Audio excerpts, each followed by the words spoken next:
S, ಮತ್ತೊಮ್ಮೆ ಕೆಟ್ಟ ಕಾರಣಕ್ಕೆ ಸುದ್ದಿಯಾಗಿದ್ದಾರೆ ಪ್ರಜ್ವಲ್ ರೇವಣ್ಣ.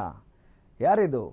ಮಾಜಿ ಸಂಸದರು. ಎಲ್ಲಿದ್ದಾರೆ ಎಲ್ಲ ನಿಮಗೆ ಗೊತ್ತಿದೆ. ಅದರ ಮುಂದುವರೆದ ಭಾಗವಾಗಿ ಇವತ್ತೇನು ಮ್ಯಾಟ್ರ್ ಅನ್ನೋದನ್ನ ನೋಡ್ತಾ ಹೋಗೋಣ. Yes, let's come with me. ಮತ್ತೊಮ್ಮೆ ಕೆಟ್ಟ ಕಾರಣಕ್ಕೆ ಸುದ್ದಿಯಾಗಿದ್ದಾರೆ ಪ್ರಜ್ವಲ್ ರೇವಣ್ಣ. ಜೈಲಿನಲ್ಲಿದ್ರೂ ಕೂಡ ತಪ್ಪು ಮಾಡೋದು ಬಿಟ್ಟಿಲ್ಲ ಮಾಜಿ ಸಂಸದ ಅನ್ನೋದು ಸದ್ಯದ ಮಾಹಿತಿ. ಈ ಬಾರಿ ರೆಡ್ ಹ್ಯಾಂಡ್ ಆಗಿ ಸಿಕ್ಬಿದ್ದಿದ್ದಾರಂತೆ ಪ್ರಜ್ವಲ್ ರೇವಣ್ಣ. ಪ್ರಜ್ವಲ್ ರೇವಣ್ಣ ನಡೆ ಕಂಡು ಅಧಿಕಾರಿಗಳು ಕೂಡ ಬೆಚ್ಚ ಬಿದ್ದಿದ್ದಾರೆ. This is the news blast. ಇಷ್ಟಕ್ಕೂ ಅಪರಾಧಿ ಪ್ರಜ್ವಲ್ ರೇವಣ್ಣ ಮಾಡಿದ ತಪ್ಪಾದ್ರೂ ಏನು, ಈಗ ಮಾಡಿದ ತಪ್ಪೇನು ಅಂತ ನಿಮ್ಗೆ ಗೊತ್ತಿದೆ. ಜೈಲಿನಲ್ಲಿ ಕಾರಣ ಏನು ಅಂತ ಹೇಳಿ, ಅವ್ರು ಯಾಕಿದ್ದಾರೆ ಅಂತ ಹೇಳಿ. ಆದರೆ ಜೈಲಿನಲ್ಲಿ ಮತ್ತೇನು ತಪ್ಪು ಮಾಡಿದ್ದಾರೆ ಅನ್ನೋದು ಸದ್ಯದ interesting, shocking, big breaking news blast. ಜೈಲಿನಲ್ಲಿದ್ರೂ ಕೂಡ ತಪ್ಪು ಮಾಡೋದು ಬಿಟ್ಟಿಲ್ಲ ಮಾಜಿ ಸಂಸದ. ಅಂದ್ರೆ ಜೈಲಿಗೆ ಯಾಕೆ ಹಾಕ್ತಾರೆ, ಕಾರಾಗೃಹಕ್ಕೆ ಯಾಕೆ ಹಾಕ್ತಾರೆ ನಿಮಗೆ ಗೊತ್ತಿದೆ. ಪರಿವರ್ತನೆಗೋಸ್ಕರ ಹಾಕುವಂಥ ವಿಚಾರ ಅಲ್ವೇನ್ರಿ. ಆದರೆ ಆ ಪರಿವರ್ತನೆ ಅನ್ನೋದು ಏನೂ ಇಲ್ಲ. ಪ್ರಜ್ವಲ್ ರೇವಣ್ಣ ನಡೆ ಕಂಡು ಅಧಿಕಾರಿಗಳೇ ಬೆಚ್ಚ ಬಿದ್ದಿದ್ದಾರೆ. ಇಷ್ಟಕ್ಕೂ ಅಪರಾಧಿ ಪ್ರಜ್ವಲ್ ರೇವಣ್ಣ ಮಾಡಿದ ತಪ್ಪಾದ್ರೂ ಏನು, ಜೈಲಿನಲ್ಲೇ ಪ್ರಜ್ವಲ್ ರೇವಣ್ಣ ಈಗ ಮತ್ತೆ ಸಿಕ್ಕಿ ಬಿದ್ದಿದ್ದಾರಂತೆ. ನೋಡಿ,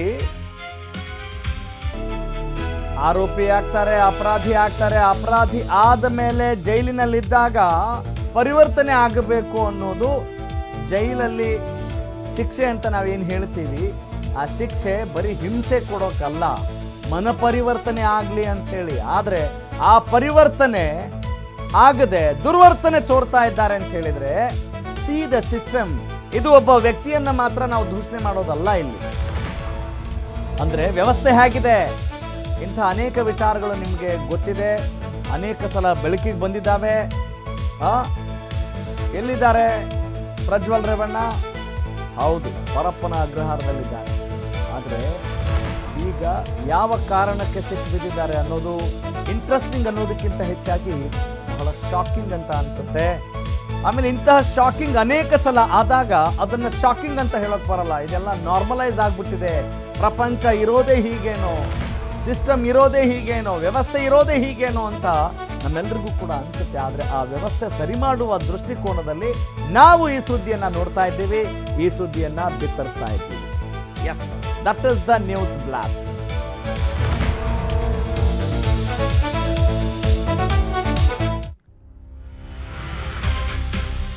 ಪರಪ್ಪನ ಅಗ್ರಹಾರದಲ್ಲಿ Prajwal Revanna ಸಿಕ್ಕಿಬಿದ್ದಿದ್ದಾರೆ.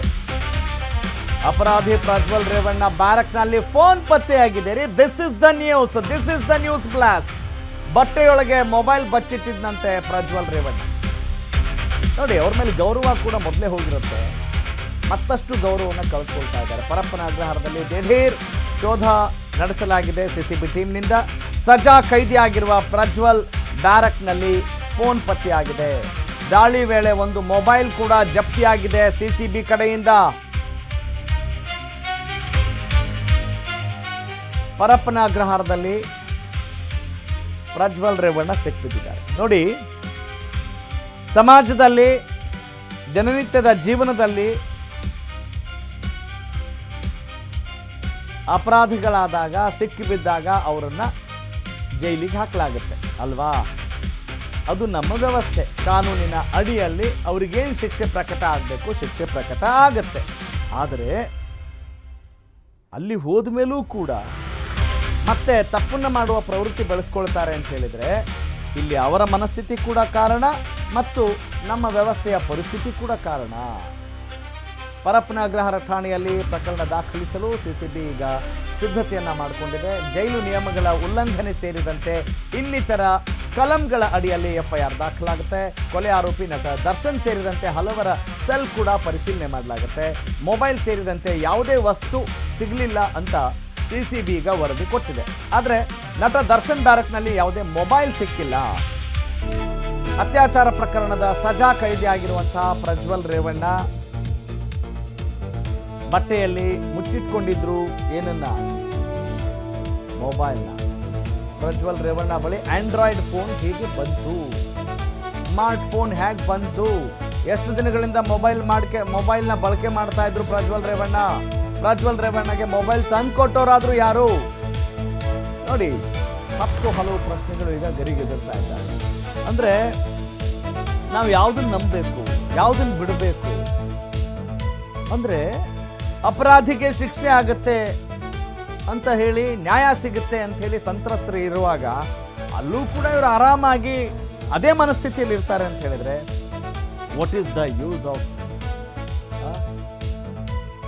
This system?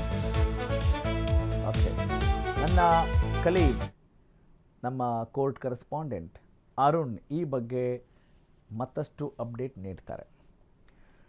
Arun, very good morning. ಇದು ಆಶ್ಚರ್ಯ ಅನ್ಬೇಕೋ, ಶಾಕಿಂಗ್ ಅನ್ಬೇಕೋ, ನಾರ್ಮಲ್ ಅನ್ಬೇಕೋ ಇಂಥ ಸುದ್ದಿ ನೋಡಿದಾಗ? ಪರಪ್ಪನ ಅಗ್ರಹಾರದಲ್ಲಿ ಇದು ಹೊಸದಲ್ಲ, ಆದರೆ how do you look in to it being a crime journalist?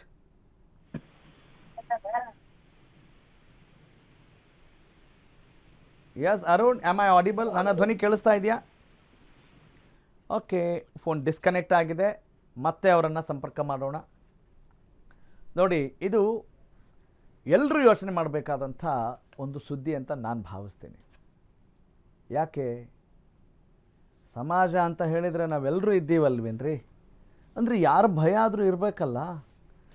Camera ಕಣ್ಣಿಗೆ ಸಿಕ್ಕಿಬಿದ್ದಾಗ ಸ್ವಲ್ಪ ಆ ಕ್ಷಣದಲ್ಲಿ ಎಚ್ಚೆತ್ಕೊಳ್ಬೋದೇನೋ ಅಲ್ವಾ?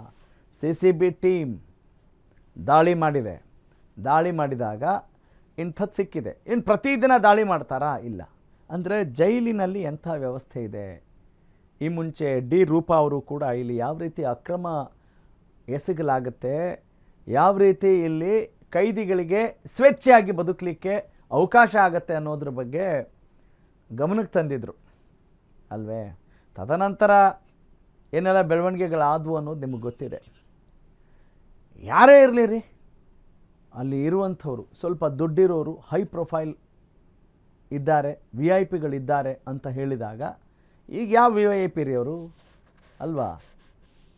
ಎಸ್, ನನ್ನ ಕಲೀಗ್, ನಮ್ಮ ಕೋರ್ಟ್ ಕರೆಸ್ಪಾಂಡೆಂಟ್ ಅರುಣ್ ಕುಮಾರ್ ಈಗ ಜಾಯ್ನ್ ಆಗಿದ್ದಾರೆ, ಕನೆಕ್ಟ್ ಆಗಿದ್ದಾರೆ. Very good morning Arun. Yes morning. Arun, am I audible? ನನ್ನ ಧ್ವನಿ ಕೇಳಿಸ್ತಾ ಇದೆಯಲ್ಲ? ಓಕೆ, ಬಹುಶಃ ಸಿಗ್ನಲ್ ಇಶ್ಯೂ ಇದೆ ಅಂತ ಅನಿಸುತ್ತೆ, ನೆಟ್ವರ್ಕ್ ಪ್ರಾಬ್ಲಮ್ ಇದೆ ಅಂತ ಅನಿಸುತ್ತೆ. Okay, this is the news blast summary.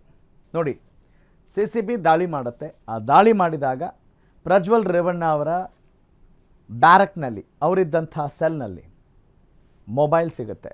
ಎಂಥ ಮೊಬೈಲು? ಆ್ಯಂಡ್ರಾಯ್ಡ್ ಮೊಬೈಲ್ ಸಿಗುತ್ತೆ. ಆ್ಯಂಡ್ರಾಯ್ಡ್ ಅಂದರೆ ನಿಮಗೆ ಗೊತ್ತಿದೆ, ಸ್ಮಾರ್ಟ್ ಫೋನ್ ಅಲ್ವಾ? ಹೀಗಿದೆ. ಅಂದರೆ ಆ ಮೊಬೈಲ್ ಹ್ಯಾಕ್ ಸಿಕ್ತವ್ರಿಗೆ, ಯಾರ ಜೊತೆ ಮಾತನಾಡಿದ್ದಾರೆ, ಏನು ಮಾಡ್ತಿದ್ದಾರೆ? ಸಿನಿಮಾಗಳಲ್ಲಿ ನಾವು ನೋಡ್ತಾ ಇರ್ತೀವಲ್ಲ, ಜೈಲಲ್ಲೇ ಇದ್ಕೊಂಡು ಅವರಿಗೆ ಬೇಕಾದಂಥ ಎಲ್ಲ ಫೆಸಿಲಿಟೀಸ್ ಸಿಗುತ್ತೆ, ಅಲ್ಲಿದ್ಕೊಂಡೇ ಸಮಾಜದಲ್ಲಿ ಅವ್ರಿಗೆ ಬೇಕಾದಂಥ ಕುಕೃತ್ಯಗಳನ್ನು ಕೂಡ ಮಾಡೋರು ಇರ್ತಾರೆ. ಹೀಗಿದೆ. ಸೊ ನೆಕ್ಸ್ಟ್ ಬುಲೆಟಿನಲ್ಲಿ ಇದ್ರ ಬಗ್ಗೆ ಮತ್ತಷ್ಟು ಅಪ್ಡೇಟ್ನ ನಾವು ನಿಮ್ಮ ಮುಂದೆ ಇಡ್ತೀವಿ.